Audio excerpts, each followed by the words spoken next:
നിങ്ങൾ ഈ മെൻ്റൽ ഹെൽത്തിന് വേണ്ടിയിട്ട് പുതിയ പുതിയ ഒരുപാട് ടെക്നിക്കലിൻ്റെ പുറകിനെ പോവാതിരിക്കുക എന്നുള്ളത്. കാരണം ഇന്നത്തെ കാലത്ത് ഇതൊക്കെ ഒരു കച്ചവടം കൂടിയാണ്.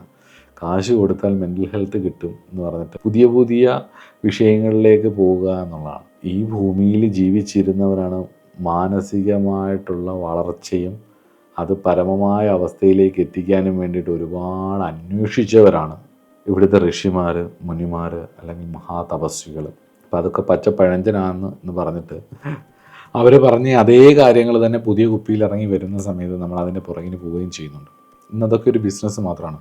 ഒരു കാര്യമല്ല, ഉറപ്പിച്ചോളും, എല്ലാവർക്കും സപ്പോർട്ട് ചെയ്യാൻ കൂടെ നിൽക്കാം എന്നുള്ളതേ ഉള്ളൂ. എന്തൊരറിവിനും അവനവൻ തന്നെയാണ് ആ അറിവ് ഉപയോഗിച്ച് മാറേണ്ടത് എന്നുള്ളത് കൊണ്ട് തന്നെ വലിയ സൈഡ് എഫക്ട്സ് ഒന്നുമില്ലാത്ത പരിപാടികളാണ് ഋഷിമാരുടേത്. അതെല്ലാവർക്കും വേണ്ടി തന്നിട്ടുള്ളതുമാണ്. അതിന് വലിയ പേറ്റൻ്റ് ഒന്നുമില്ല എന്നുള്ളത് കൊണ്ട് തന്നെ ഏതെങ്കിലും നിങ്ങൾക്കിഷ്ടമുള്ള ഒരു പദ്ധതി, അത് യോഗത്തിൻ്റെ ആവട്ടെ, ധ്യാനത്തിൻ്റെ ആവട്ടെ, ജപത്തിൻ്റെ ആവട്ടെ, കർമ്മപരമായിട്ടുള്ള വിഷയങ്ങളുടെ ഏതുമാവട്ടെ, നിങ്ങളുടെ പരദേവതയാവട്ടെ, നിങ്ങളുടെ കുലാചാരമാവട്ടെ, എന്തുമാവട്ടെ, അത് ഒരെണ്ണം തിരഞ്ഞെടുത്ത് അത് ആത്മാർത്ഥമായിട്ട് പഠിച്ച്, അല്ലെങ്കിൽ നിങ്ങൾ ഒരു ഗുരുനാഥനെ കണ്ടെത്തി അദ്ദേഹം പറയുന്ന കാര്യങ്ങൾ സ്വീകരിച്ച് മുന്നോട്ട് പോവുക എന്നുള്ളതാണ്